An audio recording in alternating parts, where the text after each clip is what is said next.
Shalom, selamat pagi semua yang di Indonesia bagian barat, bagian tengah. Selamat menjelang siang yang ada di Indonesia bagian timur. Terima kasih kepada ibu, bapak, para petugas, seluruh lembaga pemasyarakatan, LP wanita, LP anak yang memberi kesempatan untuk anak-anak kami, saudara kami boleh ikut belajar bersama-sama saat ini. Tuhan memberkati tugas-tugas pelayanan ibu bapak di semua LP walaupun itu berat.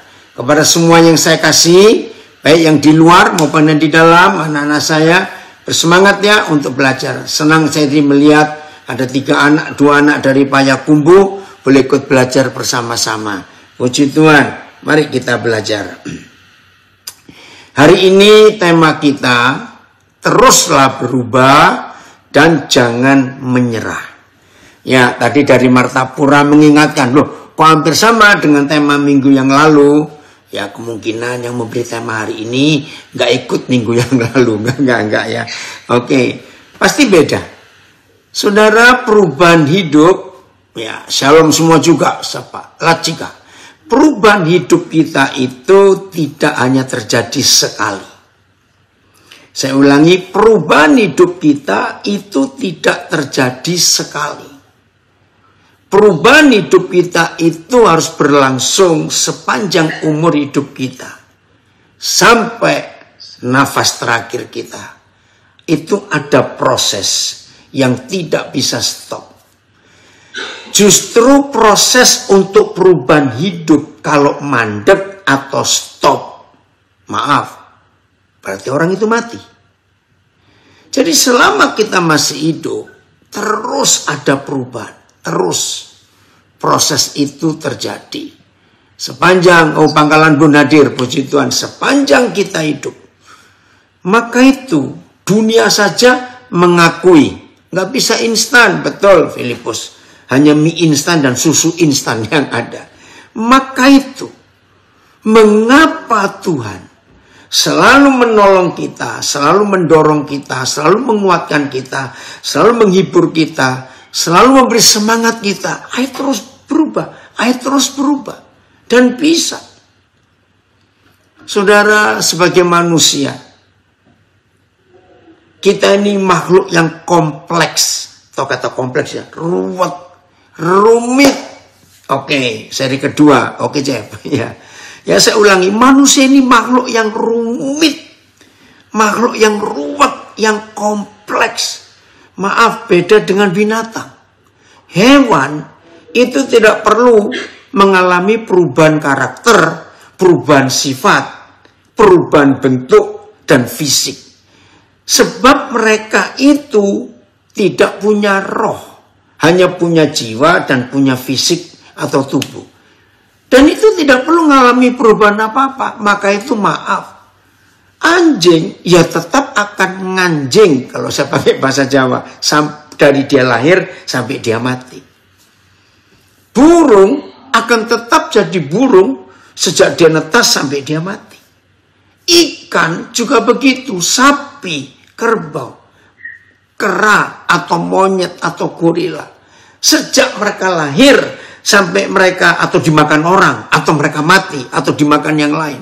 Mereka itu tidak perlu mengalami perubahan, tidak perlu transformasi dalam hidup mereka. Tapi kita ini perlu. Siapa yang pernah mengalami dalam hidup kaget? Minggu lalu kita ketemu si A misalnya. Aduh, manis, baik. Tiba-tiba tadi pagi kita dengar dia ditangkap polisi karena satu kasus. Loh, kok bisa? Itu dia. Nah, Pak Filipus sambil komen, ingat tuh, jadi kupu-kupu. Ada perubahan hidup. Ya, kalau kupu-kupu itu makhluk yang luar biasa. Tapi sebelumnya dia adalah ulat yang menjijikkan. Dan mereka itu karakter yang beda total. Fisik yang beda total. Walaupun dari satu, yaitu ulat. Tapi ulat dan kupu-kupu tidak bisa disamakan. Dalam arti, kalau ulat, ya menjadi kupu-kupu, setelah itu kupu-kupu bertelur, jadi netas, jadi ulat lagi. Nah, itu perubahan hidup yang luar biasa. Karakter mereka pun itu ngalami perubahan. Nah, manusia beda, saudara. Manusia ini beda. Tuhan menolong kita untuk mengerti. Baik, karena Pak Filipus nulis soal kupu-kupu. Nah, ada yang hampir sejenis. Ular dan ulat. Hewan ini ya, kita melihat perubahan mereka. Ular itu bisa ganti kulit. Ya, perubahan hidup ular itu bisa ganti kulit. Tapi ketika ular itu ganti kulit, dia tetap ular, hanya kulitnya yang ganti. Maka itu kita manusia tidak boleh seperti ular, harus seperti ulat. Ulat yang menjijikkan, ulat yang cenderung merusak hidup pohon-pohonan yang ada. Tapi begitu waktunya tiba mereka berubah jadi kupu-kupu, maka kupu-kupu tidak merusak, tapi malah membuat penyerbukan. Tapi dari kupu-kupu, ya stop sampai kupu-kupu saja. Setelah bertelur, gak lama dia mati. Tapi kalau manusia, dari waktu ke waktu, maka itu saya katakan tadi, sampai di hari terakhir hidupnya, terus mengalami perubahan. Terus berubah. Nah, sampai mana ujungnya? Sampai kita semua sama seperti Yesus. Mari kita baca ayat yang pertama dulu, 2 Korintus 3 ayat 18. 2 Korintus 3 ayat 18.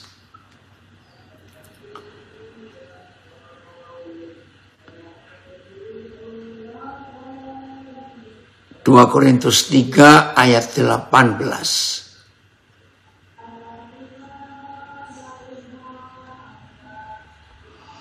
Oke, sebentar tunggu. Siapa yang kenal Alkitab? Oke. Ya udah ya. 2 Korintus 3 ayat 18. Kita melihat ini. Dan kita semua loh, tanpa terkecuali, mencerminkan kemuliaan Tuhan, memantulkan, merefleksikan kemuliaan Tuhan dengan wajah kita yang tidak berselubung. Dan karena kemuliaan itu datangnya dari Yahweh Tuhan yang adalah Roh, maka kita diubah menjadi serupa dengan gambarnya dalam kemuliaan yang semakin besar. Di ayat ini kita melihat sebuah konsep metamorfosa atau perubahan hidup yang terus prosesnya itu berlanjut. Coba perhatikan kata-kata ini. Maka kita diubah menjadi serupa dengan gambarnya. Diubah. Jadi proses. Dalam kemuliaan yang semakin besar. Metro hadir juga, puji Tuhan. Nah, kata semakin itu menunjukkan proses dari yang kecil, naik, sampai sempurna. Ayat. Dan kita semua yang dengan wajah tidak terselubung, mencerminkan, memantulkan, merefleksikan kemuliaan Yahweh, sedang diubah proses kepada gambar yang sama. Dari kemuliaan kepada kemuliaan. Sama seperti Tuhan yang adalah Roh itu. PIS. Sekarang muka kita semua tidak ditutupi selubung. Dan kita memantulkan kecemerlangan Yahweh Yesus. Dan oleh sebab itu. Ini keren terjemahnya. Dan oleh sebab itu kita terus menerus diubah menjadi seperti Dia. Saya ulangi. Sekarang muka kita semua tidak ditutupi selubung. Dan kita memantulkan kecemerlangan Tuhan Yesus. Dan oleh sebab itu, saudara dan saya terus menerus diubah. Wih, luar biasa. Menjadi seperti Dia. Nah, ini bedanya tadi, ulat menjadi kepompong, kepompong menjadi kupu-kupu. Setelah jadi kupu-kupu, selesai. Nggak ada kelanjutan. Tapi kalau kita berlanjut. Pertobatan kita berapa tahun yang lalu. Itu lewat proses. Terus menerus diubah. Maka itu perubahan hidup kita. Memang melelahkan. Kalau penuh perjuangan, penuh pergumulan. Melawan hawa nafsu dosa manusia ini. Kita seringkali merasa capek. Kenapa begini? Hari ini. Tema yang kita pelajari. Terus berubah tanpa menyerah. Karena kita punya tujuan yang luar biasa. Saya lanjutkan BS-nya. Dan oleh sebab itu, kita terus-menerus diubah menjadi seperti dia. Makin lama, kita makin menjadi cemerlang. Kecemerlangan itu, pantulan cahaya yang luar biasa itu dari roh. Dan roh itu adalah Tuhan Yesus sendiri. TSI. Coba naik. Sebentar. TSI. Ya. Demikianlah kita yang percaya kepadanya. Lihat penekanannya. Demikianlah kita yang percaya kepadanya. Dengan pikiran yang sudah. Ayat 18. Salah ini. Ayat 18. Sama ya. Oke. Maaf. TSI mulai 17. Maaf, kembali. Saya salah lihat angka ayatnya. Oke ya. Demikianlah kita yang percaya kepadanya. Dengan pikiran yang sudah terbuka. Memandang Tuhan Yesus. Dan mencerminkan kemuliaannya. Memantulkan kemuliaannya. Merefleksikan. Si Junjung hadir, puji Tuhan. Ya. Si Junjung itu daerah mana ya? Saya ulangi. Lubuk Pakam hadir, puji Tuhan. Ya. Maksud saya, hati dan pikiran kita, keren ini, diterangi oleh Roh Kudus. Dan di mana ada Roh Tuhan, hebat. Di situ ada kebebasan dari peraturan dan hukum yang lama. Tuhan Yesus mengubahkan kita oleh rohnya. Perhatikan. Sehingga kita semakin sempurna memancarkan kemuliaannya. Terima kasih Bapak. Ini kan luar biasa saudara. Saya ulangi bagian terakhir ini. Di mana ada roh Tuhan. Di situ ada kebebasan. Dari peraturan dan hukum yang lama. Tuhan Yesus mengubahkan kita oleh rohnya. Sehingga kita semakin sempurna. Memancarkan kemuliaannya. Terima kasih. Semakin sempurna. Ada proses. Izinkan saya mengatakan kalimat ini. Khususnya untuk semua anak-anak saya, saudara saya. Warga binaan. Sekian waktu. Saudara ada di tempat yang tidak disukai orang itu. Anggaplah kalian sedang diproses, dibentuk, ditenun, diasah, dipoles, dididik oleh Roh Kudus. Seperti ulat jadi kepompong untuk sementara. Dibelenggu hidup saudara. Nggak bisa gerak kemana-mana. Karena hukum yang harus saudara jalani. Nikmati dulu. Tapi begitu saudara bebas. Wow. Ngalami pemulihan. Si Junjung itu Provinsi Sumatera Barat. Terima kasih ente. Saudara perhatikan proses ini. Jadi, ingat. Tidak boleh ada seorang pun di antara kita. Yang bisa merasa puas. Puji Tuhan. Aku sudah begini. Belum. Maaf, seberi contoh. Saya sendiri tahun ini nanti bulan Agustus. Saya akan mensyukuri 52 tahun saya jadi hamba Tuhan. 52 tahun. Saya nggak boleh puas dengan pencapaian ini. Sebab saya sadar proses yang Tuhan kerjakan itu belum selesai. Sebab saya belum mencapai kesempurnaan yang sama dengan Tuhan Yesus. Jadi saya terus berjuang sampai hari ini. Banyak hal yang menghantam, yang menyakitkan, yang menyusahkan, yang menyedihkan. Aduh, saya nggak bisa cerita. Tapi karena saya tahu harus terus berubah dan tidak boleh menyerah. Saya tetap manusia, saya masih punya kekurangan, saya masih punya kesalahan, saya masih punya banyak hal kelemahan dalam hidup, tapi tidak boleh menyerah, harus terus berubah. Nah, begitulah saudara, semua kita warga binaan, jangan kalian merasa, wih setelah bebas nanti merdeka, bisa ini bisa itu. Tunggu dulu, hati-hati, godaannya sangat banyak. Seperti hari Senin ya, Senin yang lalu, foto Senin, saya lupa. Ya, kita belajar untuk terus berubah. Hati-hati dengan rayuan masa lalu yang dibuat si kunyuk untuk menarik kita ke belakang. Tidak boleh, oi Lina hebat dari Sydney ikut hadir. Ya, dari Biak kamu nak, ini Biak Numfor hadir. Calon bupati untuk berikutnya, maju terus War.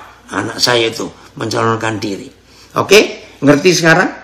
Jadi proses hidup ini tidak boleh kita berkata terima kasih Tuhan, aku sudah mulai sempurna. Tunggu dulu. Tidak. Akan terus proses itu terjadi di hidup kita. Karena memang Tuhan maunya begitu. Sampai pada satu titik nanti betul-betul kemuliaan Kristus nyata. Ya, Palembang, Pak Jo, apa itu ya, hadir. Oke, kita lihat ayat yang berikut. Bagaimana proses itu bertumbuh dalam hidup kita. Kita harus terima keadaan itu, walaupun kita itu tidak enak. Ya, saya ulangi, walaupun tidak enak, kita harus terima. 2 Korintus 5 ayat 17. 2 Korintus 5 ayat 17. Ada janji yang luar biasa yang Papa sediakan buat kita. Tapi janji ini nggak instan, nggak langsung bim salah bim, jadi tidak. Ya, tapi janji ini lewat proses, saudara. Ya, oke, silakan dari Palembang join, ya. Pak Jo, di mana itu? Ada Palembang, Pak Jo itu mana? Saya baru tahu tempat itu. Oke. Jadi siapa yang ada di dalam Kristus? Ia adalah ciptaan baru. Yang lama sudah berlalu, sesungguhnya yang baru sudah datang. AYT. Jadi siapa yang ada di dalam Kristus? Ia adalah ciptaan baru. Hal-hal yang lama sudah berlalu. Haleluya. Lihatlah, hal-hal yang baru sudah datang. Terima kasih Bapak. PS. Orang yang sudah bersatu dengan Kristus menjadi manusia baru sama sekali. Terima kasih. Yang lama sudah tidak ada lagi. Semuanya sudah menjadi baru. TSI. Yang penting, ketika seseorang bersatu dengan Kristus, dia menjadi ciptaan baru. Cara hidup yang lama sudah berlalu. Segalanya menjadi baru. Puji Tuhan. Seru ya kalau kita mendapat janji seperti ini. Yang di dalam Kristus, yang di dalam Kristus. Tapi ini tidak hanya sekali lalu selesai. Tidak, saudara. Ini perlu waktu. Nah, kalau ada yang tanya, jadi perlu berapa lama ya waktunya? Nah, jawabannya ini bukan berapa lamanya. Jawabannya adalah makin kita mudah taat, ya, mudah suka nurut, nggak suka protes, maka proses itu cepat. Tapi, ya, lapas MBL, ini mana itu? MBL itu dari mana? Ada yang tanya, tolong ditulis temanya. Nah, proses ini nggak cuma sekali. Wih, dari Denpasar. Ini salah satu anak kami. Jane, kamu sudah sembuh, mujizat terjadi. Ya, ini dia bersaksi ya. Amin. Terima kasih Tuhan Yesus, selama 18 tahun diproses sebagai ibu tunggal, single mom. Bisa melihat dan merasakan mujizat demi mujizat. Dan sebentar, anugerah Tuhan yang nyata, berkarya dan bergerak dalam hidup kami. Saya beri kesaksian sedikit ya, tentang guru kami, salah satu guru TK hebat di Nabire ini. 18 tahun dia disakiti, maaf kalau saya katakan, dihancurkan hidupnya oleh seorang pria. Dan saudara kita ini hamil. Anaknya dilahirkan tanpa tahu ayahnya. Dan 3 minggu yang lalu, anak ini lulus SMA dan dapat jalur khusus beasiswa penuh di Institut Pertanian Bogor dan diterima sebagai calon mahasiswa kedokteran hewan. Aduh, waktu kami semua tahu anak ini diterima dengan proses yang luar biasa. Saudara, seorang ibu tunggal membesarkan anak tanpa ayah. Tapi karena dia tetap hidup di dalam Tuhan, maka kesaksiannya ini luar biasa. Selamat ya Jane, untuk melihat anakmu, anak satu-satunya itu. Perjuanganmu luar biasa. Ada proses yang kita hadapi. Nah ini saya katakan, belum selesai Jane. Jangan puas karena masih ada lagi yang Tuhan mau kerjakan. Setuju ya? Semua kita. Jadi 2 Korintus 5:17 yang kita baru baca, itu nggak terjadi sekali lalu selesai. Tidak. Ada proses yang kita harus terima. Maka itu tema hari ini kita belajar. Teruslah berubah tanpa menyerah. Terima kasih Tuhan untuk itu. Oh, Mojokerto jaringan internet kurang bagus. Tuhan menolong ya. Sedapat mungkin lah. Jangan keluar dulu ya yang dari LP Mojokerto. Tetap belajar untuk mendengar ini. Maka kalau saudara dan saya dalam perjalanan proses hidup, walaupun berat, walaupun gak enak, jangan menyerah. Tunggu kita melihat perjuangan yang luar biasa itu. Nah, kita buka 2 Timotius 2 ayat yang ke-3 mulai. 2 Timotius 2 ayat yang ke-3.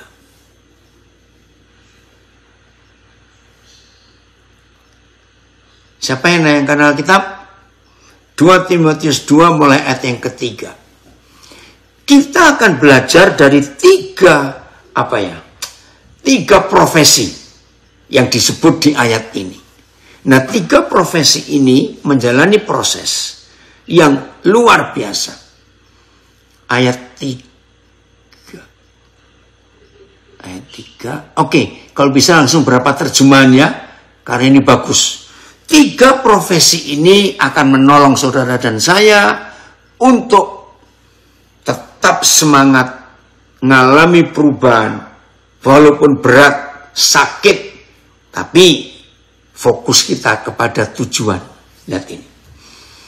Ikutlah menderita sebagai seorang prajurit yang baik dari Kristus Yesus. Profesi pertama yang digambarkan untuk saudara dan saya tidak gagal dalam perubahan hidup ini, ingat seorang prajurit. Luar biasa. Tadi siang saya kontak salah seorang anak saya. Aduh, kalau lihat proses hidupnya itu menyedihkan sekali. Umur 3 tahun, dia dipisahkan dengan terpaksa dari ayah ibu kandungnya. Karena keadaan rumah tangga ayah ibunya nggak bahagia. Penuh pertengkaran, penuh kekerasan fisik. Nah, anak ini lahir di Amerika memang. Di kota Philadelphia. Saya nggak kenal. Ketika anak ini umur 16 tahun lebih, kurang lebih 5 bulan sebelum umur 17, ini kisah yang luar biasa. Nah, ternyata ayah kandungnya setelah pisah dengan istrinya, dengan ibunya, dan anak ini sejak umur 3 tahun tidak pernah ketemu papa mamanya, itu nggak pernah. Sebab papa mamanya masih di Amerika, anak ini terpaksa dipulangkan ke Indonesia. Kami nggak kenal. 4 tahun sebelum keluarga ini dipertemukan dalam cara Tuhan. Ayah anak ini bisa kena biri yang kami nggak kenal. Dia cuma dapat alamat, nomor telepon. Boleh nggak saya kena biri? Istri saya hebat sekali. Ya silakan datang. Karena nabire bukan punya kami. Datanglah dia dan untuk sementara tinggal di rumah kami. Karena dia nggak punya kenalan siapa-siapa. Ringkas cerita. Setelah hampir 4 tahun. Dia tuh baru bilang. Dia manggil kami papi mami. Aneh ya. Nah tinggal serumah. Nah setelah hampir 4 tahun tinggal dengan kami, dia tuh ngomong, Pap, Mam, ternyata istri saya dan anak-anak saya itu masih ada di Amerika. Loh, kenapa kamu baru ngomong sekarang? Padahal dia tahu kami sering bolak-balik nabiri Amerika. Ya karena saya baru dapat kabar. Wih, istri saya semangat mencari tahu. Coba sebutkan siapa nama istrimu dan nama anak-anakmu. Ya, itu akhir 2016, catat ini saudara. Desember 2016 awal kami tiba. Nah di gereja yang kami diundang, istri saya itu betul-betul ingin tahu di mana keluarganya anak ini. Begitu kami sampai di gereja yang kami diundang, lalu istri saya tanya pada gembalanya, kenal nggak dengan orang ini? Lu kenal sekali. Yang benar kamu? Iya. Aduh ini keluarga berantakan. Kenapa? Pendetanya tanya, kamu tahu suaminya ini sudah tinggal dengan kami 3 tahun lebih. Hah? Tinggal di mana? Di Nabire. Bagaimana bisa terjadi? Aduh ceritanya panjang. Di mana istrinya? Masih ada.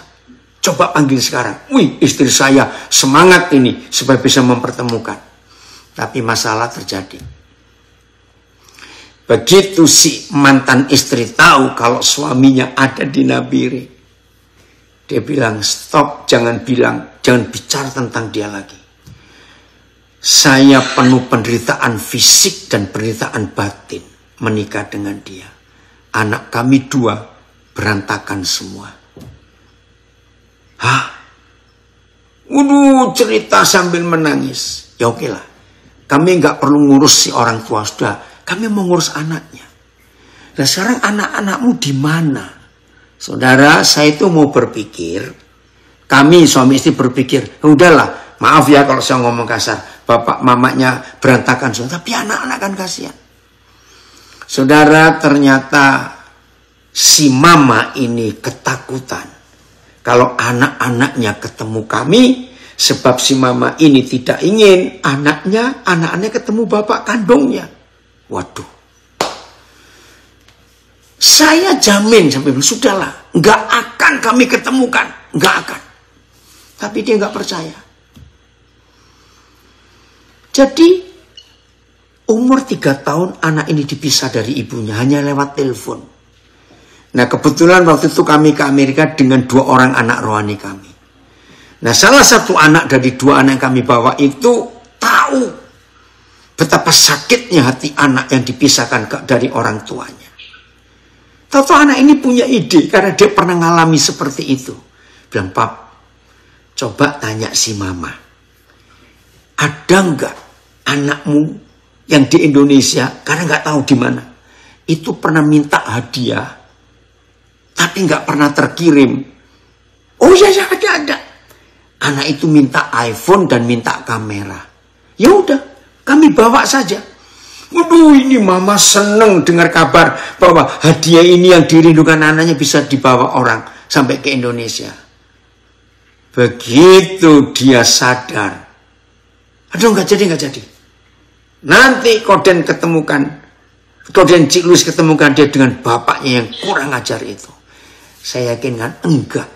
Percayalah, kami nggak akan ketemukan. Toh sudah lewat peristiwanya.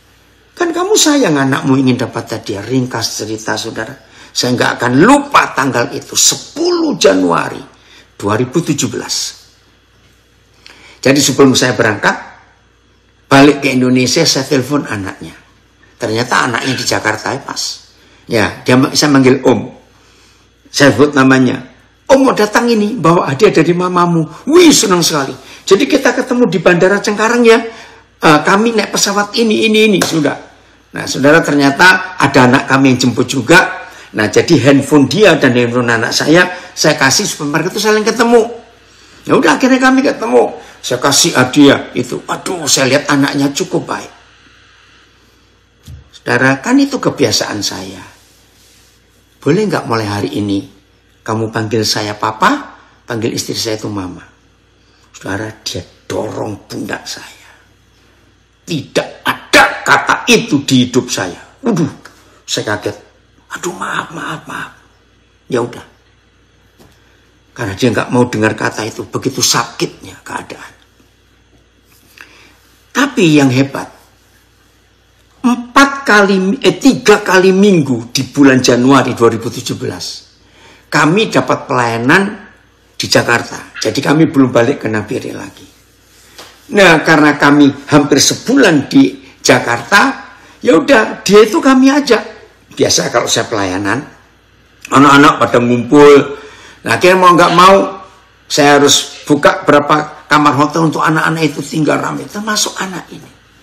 Di minggu kedua, waktu kami lagi makan rame-rame habis kebaktian, tiba-tiba dia nyeletuk, saudara, sebuah kalimat yang buat kami semua terdiam.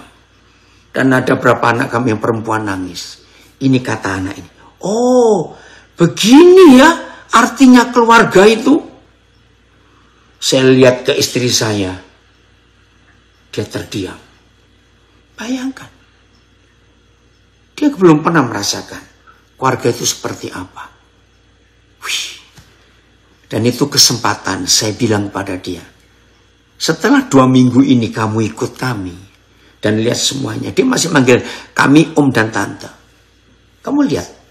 Mereka ini bukan anak kandung kami. Tapi lihat keakraban mereka. Karena kata-katamu tadi. Lagi sekali, kami nawarkan, anggap kami ini papa mamamu.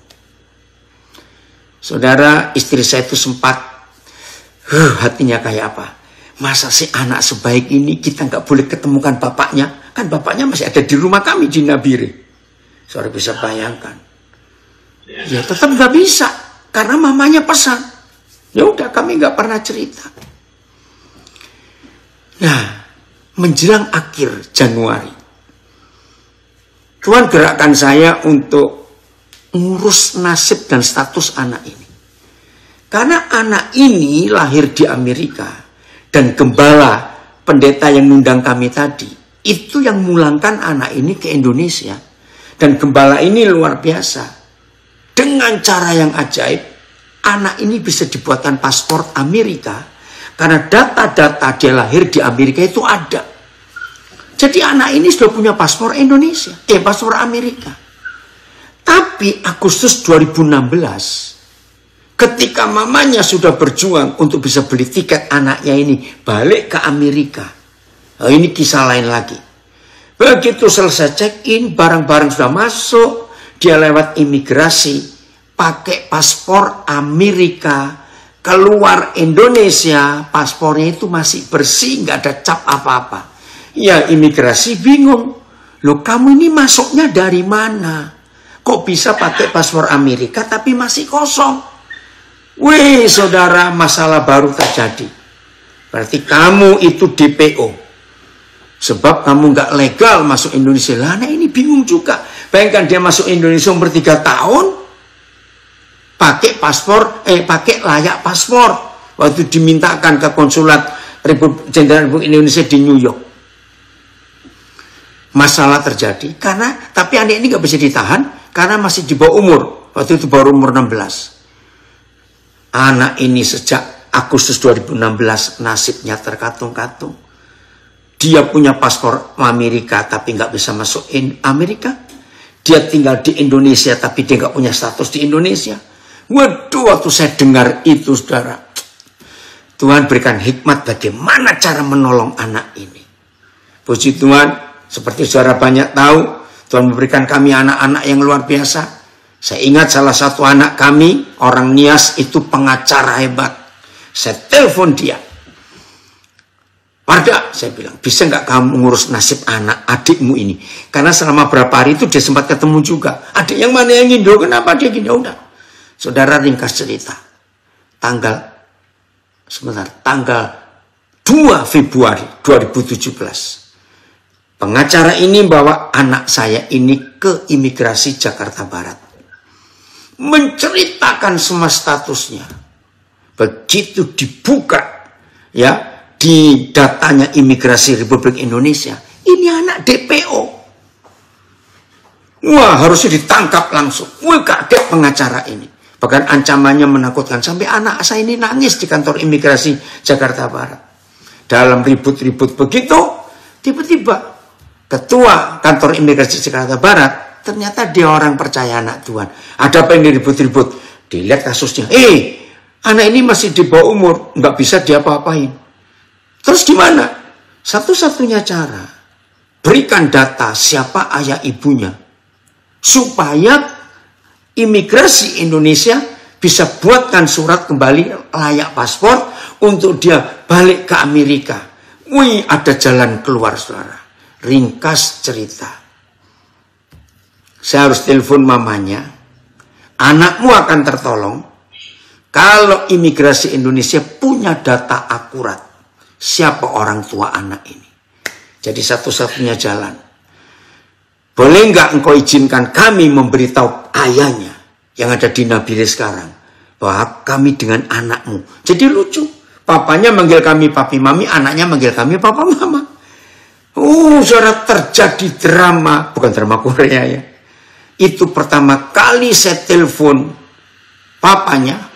Kenapa ini kok bisa begini ini? Maaf. Ya, ini pertama kali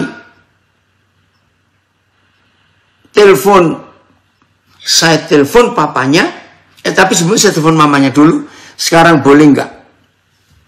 Ayo kamu ngomong dengan mantan suamimu untuk cerita masalah ini, mau nggak mau, dua-dua iya. Wih, saudara, di situ saya dengar sendiri si bapaknya anak ini bilang, aku minta maaf. Aku jahat, aku begini. Aduh, ya udahlah. Saudara, akhirnya terbuka. Jadi boleh sekarang datanya si bapaknya, mantan suamimu, dan datamu dikirim ke Jakarta. Jadi dari Nabire kirim Jakarta, dari Amerika kirim ke Jakarta untuk dapat ini. Ringkas cerita, dapat semuanya. Dan setelah itu saya baru ngomong ke anak ini. Anak ini kan gak pernah ketemu bapaknya. Dari umur 3 tahun dan hari itu umur 16 tahun. Dia syok, saudara. Bagaimana ceritanya? Bapakku ada di rumah kalian. Aduh, saya bilang itu nanti cerita lain kali. Yang penting kamu urus dulu surat ini. Wih, kisahnya luar biasa. Hari anak ini berangkat ke Amerika. 3 hari sebelum berangkat. Pertama kali papanya. Jadi saya berangkatkan papanya dari Nabire ke Jakarta. Untuk ketemu anak ini hanya 3 malam saja. Waduh, cerita saudara. Awal ketemu ini buat saya nangis. Ketika papanya mandi, itu ada di tempat kami di Jakarta, di Greenfield. Kami dapat pinjaman 1 kamar, 1 keluarga. Namanya Ibu Makmanli, luar biasa. Ketika bapak ini mandi, dia telepon saya. Pap, saya kok kaku ya? Bagaimana ngomongnya? Aduh, saudara, bayangkan. Gak pernah ketemu. Walaupun itu secara biologis bapaknya, tapi nggak pernah. Pertama kali telepon ya, setelah telepon mamanya, dia bilang gini, Pak, saya manggil apa ke dia? Wih, saudara bisa bayangkan bagaimana hati ini. Ya terserah kamu. Akhirnya karena dia lahir Amerika, saya panggil dia Daddy saja, manggil papa itu papa, silakan. Nah, saudara, 3 hari itu si papa ini rekonsiliasi dengan anaknya. Puji Tuhan. Sampai hari ini nggak ketemu lagi karena papanya sudah pindah ke tempat lain, saya juga tidak tahu di mana. Nah, berangkatlah anak ini ke Amerika untuk pertama kali. Nah, yang saya ceritakan, setelah dia lulus SMA di Amerika, dahsyat Tuhan. Dia tanya saya, Pak, boleh nggak saya masuk tentara Angkatan Udara Amerika?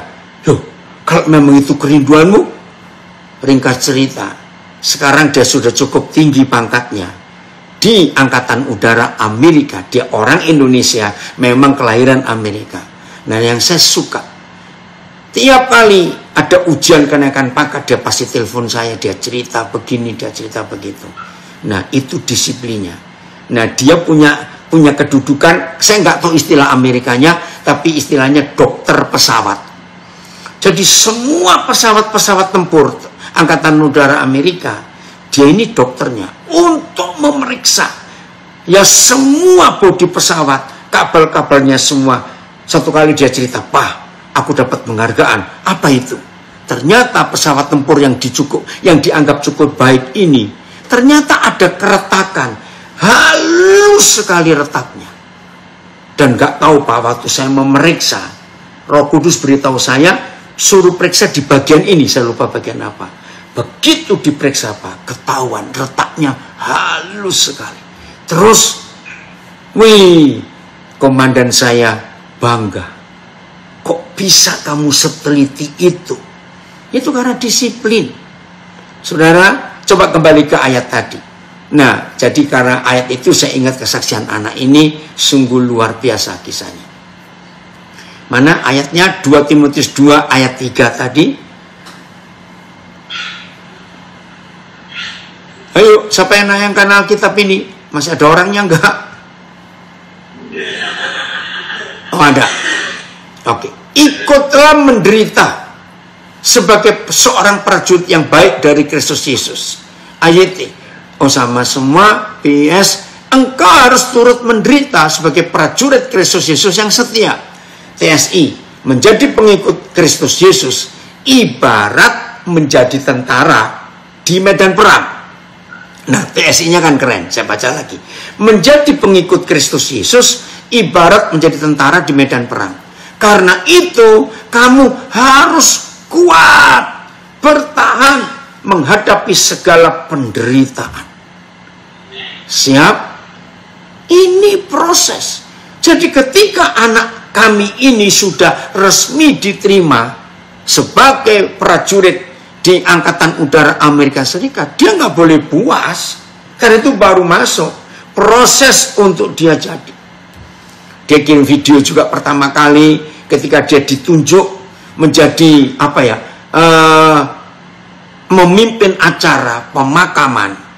Ya, seorang tentara veteran sudah meninggal di makam pahlawan. Waduh, waktu dia kirim video, kami bangga, gagah sekali anak ini. Dia tunjukkan bagaimana hormat senjata, semuanya ngelipat bendera. Waduh, pokoknya bangga.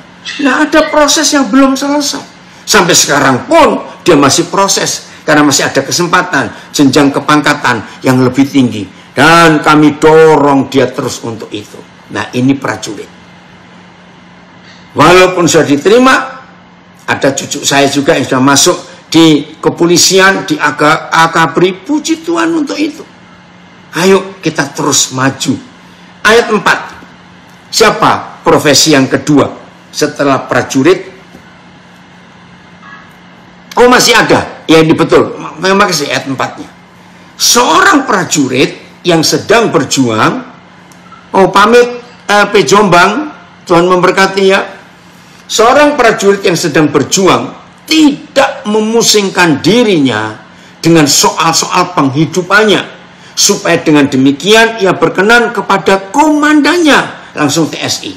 Seorang tentara yang sedang bertugas tidak boleh, saya tambahkan kata boleh, tidak boleh menyibukkan dirinya dengan berbagai pekerjaan lain, karena dia mau menyenangkan hati komandannya.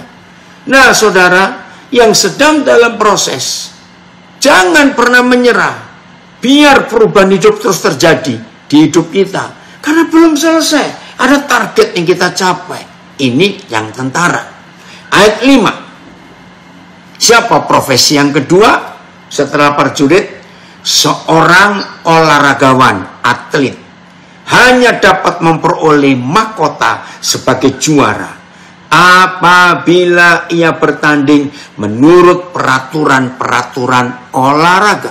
Betul, dari Medan ada komen, never give up, tidak boleh menyerah. Betul. Ayat, demikian juga seorang olahragawan yang bertanding, ia tidak akan memperoleh mahkota atau hadiah. Oh, lubuk pakam harus keluar. Ya, ini kalau pendeknya hari Jumatnya, kalau hari Jumat itu pendek. Saya ulangi, ayat. Demikian juga seorang olahragawan yang bertanding, ia tidak akan memperoleh mahkota kemenangan kecuali ia bertanding menurut peraturan yang berlaku, TSI.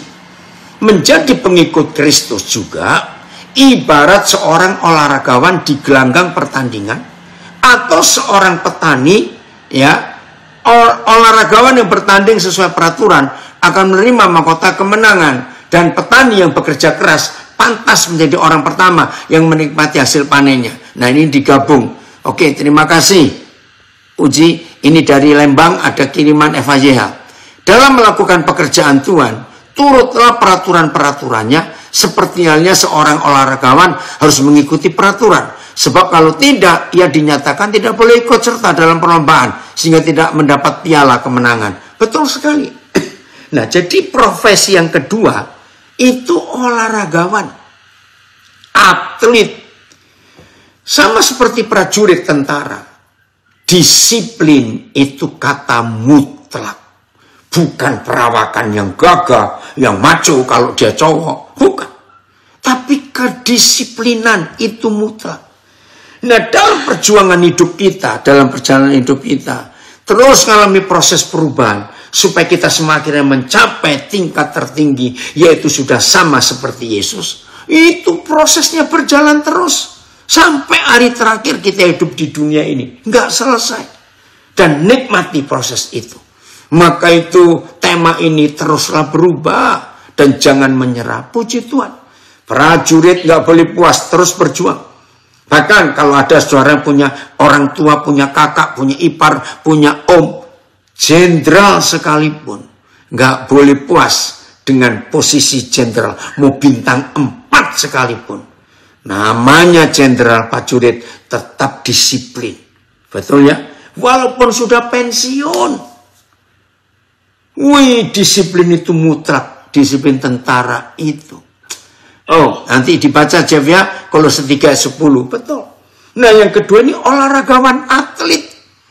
Saudara, seandainya atlet-atlet itu nggak dibatasi oleh usia, angka umur, mereka nggak pernah puas walaupun sudah dapat sekian banyak medali emas. Karena kalau masih bisa kesempatan, terus. Itu semangat atlet, nggak pernah puas, nggak pernah cuma aku dapat 5 medali, nggak puas. Maunya lebih banyak lagi. Nah, yang ketiga, siapa itu? Ayat 6, 2 Timotius 2.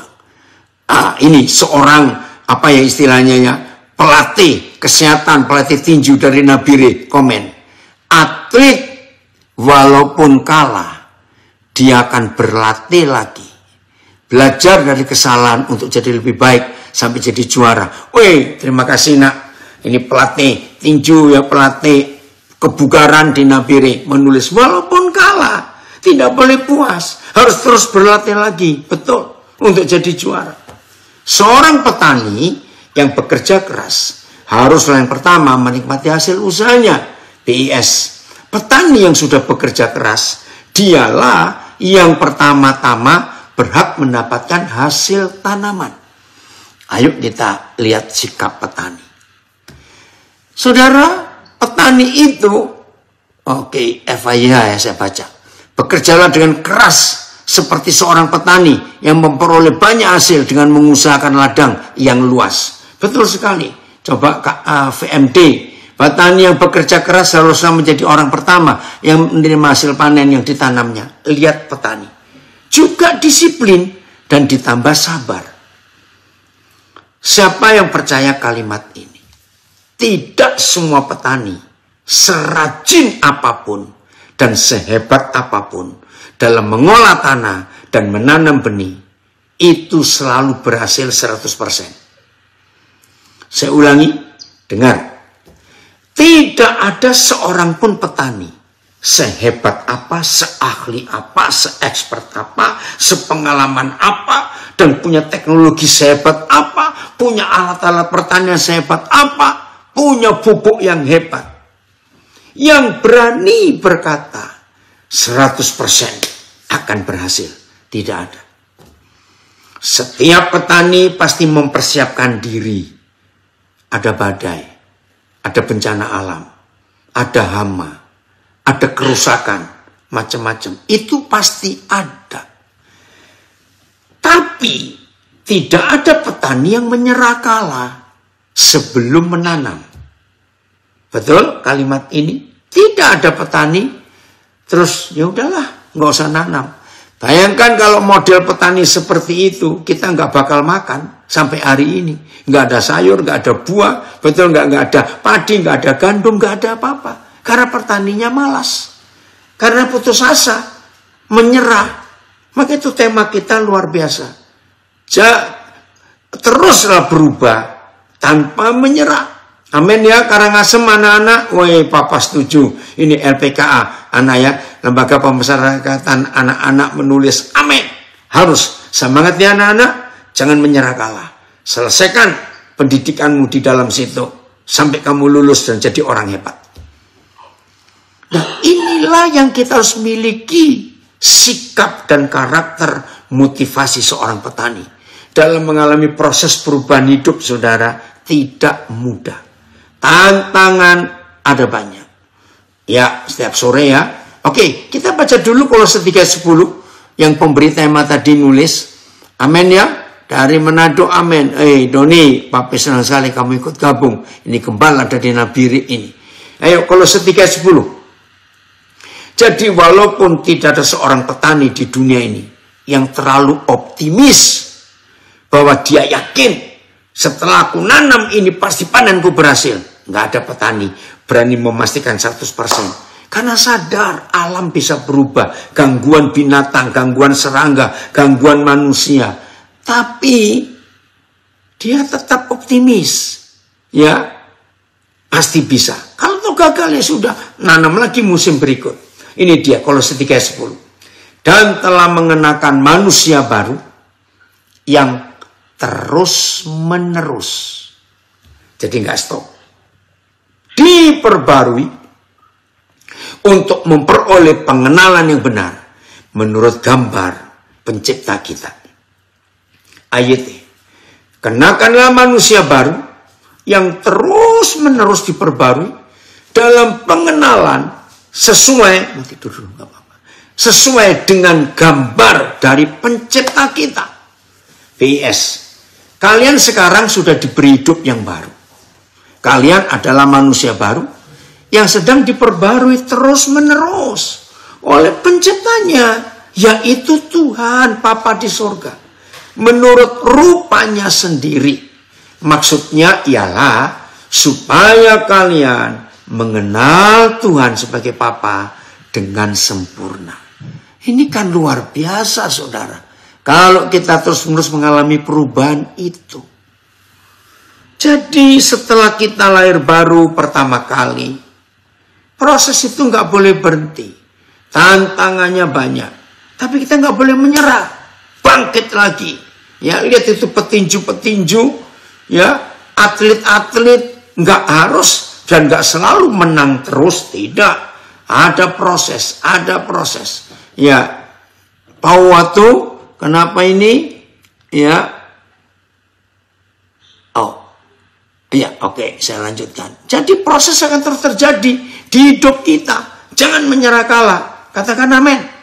Tuhan sedang berurusan dengan kita dalam hidup ini. Sabar. Maka itu ada istilah yang saya pernah pakai berapa minggu yang lalu atau berapa bulan yang lalu. Selama proses sedang terjadi, jangan protes. Saya ulangi, selama proses sedang terjadi, jangan protes. Kenapa dilarang protes? Karena memang gak enak, saudara.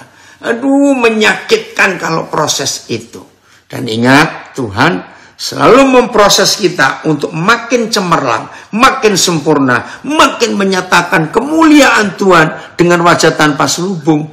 Itu yang dipakai adalah saudara-saudara kita di sekitar kita, saudara yang paling dekat dengan kita. Kadang-kadang jengkelkan, kadang-kadang menyakitkan, kadang-kadang menyebalkan, kadang-kadang menang. Ampuni mereka dan katakan terima kasih ya saudara. Bukan kepada dia, nanti dia marah. Dalam hati aja, terima kasih saudara, engkau menurut jadi alat untuk menggosok aku supaya sempurna. Amin. Oi, Pak Irwan Chandra, senang sekali ada di sini. Nah, Papa ini nyariin kamu beberapa waktu ini, waktu kamu dengar kamu sakit. Jadi siap diproses. Tidak bisa kita menghindar dari proses. Kalau saudara diproses, protes, maka saudara akan kalah. Wih, ini dia terjemahan literal. Efesus 4, 22-24. Makasih nak. Agar kamu menanggalkan manusia lama, sesuai dengan perilaku sebelumnya, yang binasa menurut hasrat kebohongan, dan diperbarui dalam roh pikiranmu, serta mengenakan manusia baru yang telah diciptakan seturut Elohim dalam keadaan dan kekudusan kebenaran. Terima kasih. Wih, orang hebat dari New Jersey. Bernard, senang sekali ada di sini. Ini kode lagi di Philadelphia ini. Nah, jadi saudara, kalau kita melihat proses yang Tuhan sedang kerjakan ini, luar biasa. Oke, Wimpy, siap. Tuhan buat mujizat untuk istrimu. Jangan pernah khawatir. Saudara, banyak yang Tuhan sembuhkan. Istrimu pernah kan Tuhan sembuhkan. Oke. Wih, Bapak Ramon Pramudia, hebat untuk ikut belajar. Oke ya, Wawan Yap, hebat. Pak Teddy Setiadi, Papa siap terima cucu dari kalian ya. Oke. Nah, inilah yang Tuhan izinkan atas hidup kita. Nikmati setiap proses tanpa kita protes. Karena proses itu menghasilkan kemuliaan yang luar biasa di hidup kita. Berapa waktu lalu kita belajar? Bongkahan batu berlian. Bongkahan. Masih ingat tahun 50 berapa? Di Martapura, Kalimantan Selatan, ditemukan intan terbesar. Namanya intan apa? Bima Sakti atau apa? Saya lupa ya. Nah, itu berapa ratus karat, saudara. Wih, harganya enggak ternilai. Tapi kalau masih bongkahan, walaupun itu intan asli, enggak akan ada harganya kalau enggak dipoles. Maka itu intan itu dipoles. Oh, menggemparkan dunia penemuan intan itu. Nah, seperti itu. Ketika saudara dan saya pertama kali mengambil keputusan bertobat, meninggalkan hidup yang lama, dan menjadi murid Tuhan Yesus, menjadi anak-anak Bapa di surga, kita ini seperti sebongkah intan berlian yang tak ternilai. Tapi nggak jadi apa-apa kalau cuma bongkahan itu. Dan diproses. Dan alatnya nggak yang enteng-enteng. Ingat, saya punya istilah, memproses berlian itu nggak bisa digosok pakai sikat gigi. Catat itu baik-baik. Kapan selesainya? Kalau bongkahan berlian digosok pakai sikat gigi, nggak selesai-selesai. Dari Medan ada komen, kita sedang on proses supaya progres menurut waktunya, on time. Jalani dengan on fire, semangat, puji Tuhan. Nah, itulah Tuhan kita dalam memproses kehidupan kita. Oh, Metro izin pamit, Tuhan memberkati. Nah, jadi saudara, dalam proses hidup, nikmati. Tuhan akan membawa kita. Oke, Andre, Papa senang kamu ikut hadir sekarang untuk belajar. Ya, hidup kita harus apain ya? Berproses seperti prajurit yang tidak memikirkan diri sendiri, tapi taat pada perintah komandannya. Amin. Woi, dari New Jersey ada tulisan bagus. We are eternally lost without the cross. Kita ini total terhilang tanpa salib. Let us keep the discovery of the Calvary. Ayo kita terus berjalan menuju proses ke Golgota Calvary itu. In this world life, actual and actionable. Terima kasih Bernard. Wah, udah mesti foto juga ini. Tulisanmu ini bagus sekali. Yang bisa ngambil dari Facebook silakan. Pak Bernard menulis bagus sekali. Tunggu ya. Oke. Makasih Ber. Ya. Kita ini total terhilang tanpa salib. Maka itu mari kita terus berjalan menuju ke salib itu. Sampai kita menemukan bahwa dalam hidup ini, dalam dunia ini ada kehidupan yang selalu nyata. Dan kita harus punya tindakan yang nyata juga. Terima kasih Bernard. Tulisan bagus sekali ya. Nah saudara, Inilah yang Tuhan rindukan atas kita. Proses itu nggak enak. Tapi harus ada progres. Tanpa protes. Wih, luar biasa. Wih, dari Nabi Reda Gembala. Ketika diproses jangan protes. Namun tetap diam pada porosnya. Maka akan menghasilkan prospek yang luar biasa. Dalam proteksi Bapak Yahweh. Wih, hebat sekali Doni. Kalimat ini saya baca lagi ya.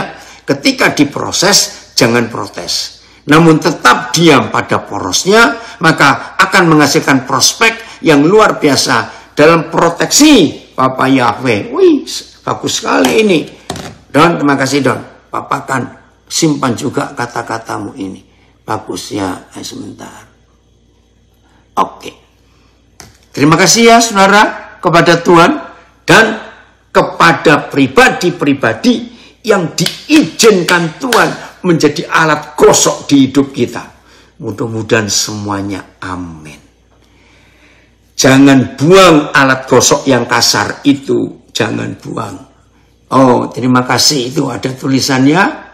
Oke. Terima kasih. Per, masuk di Zoom juga itu tulisanmu. Ya. Jadi sudah di screenshot. Tolong ya. Ntar saya foto lagi. Ini kok kelihatan lebih jelas. Nah terus fotokan yang kedua, Filipus, lanjut yang dari Pak Doni itu, di bawah lagi. Terus naik. Oh belum, coba ya, itu tulisan bagus sekali. Nah ini saling melengkapi bukan? Saling menguatkan. Oke. Jadi di proses itu indah. Papa kita baik ya, ketika lelah diberi kelegaan untuk kita mampu berjalan hingga akhir. Betul Mesiam. Terima kasih, Papa kita baik, diberi kelegaan. Oke, terus setuju, progres tanpa protes, amin. Menyala ya, betul you kan, hebat sekali Tuhan kita. Udah Filipus, yang dari Pak Doni tadi, dari Nabi lagi, jangan pernah protes pada proses, supaya kita mencapai tujuan Papa, hidup dalam keserupaan dengan Papa Surgawi, amin Ruth, puji Tuhan. Nah ini, ada yang dari Pak Doni tadi mana? Itu dia ya. Coba itu. Di screenshot juga. Oh di atasnya salah Papa tadi. Maaf nah. Oke. Jadi semuanya bisa tersenyum sekarang ketika diproses. Awas. Apa ya. Kecewa. Terus marah-marah. Jangan. Karena proses itu indah. Kemuliaan Tuhan akan nyata dalam kehidupan kita semuanya. Tuhan memberkati kita. Jadilah pemenang di dalam proses ini. Teruslah berubah, jangan pernah menyerah. Terima kasih Bapak untuk tema yang luar biasa. Tuhan memberkati, jadi pemenang. Haleluya.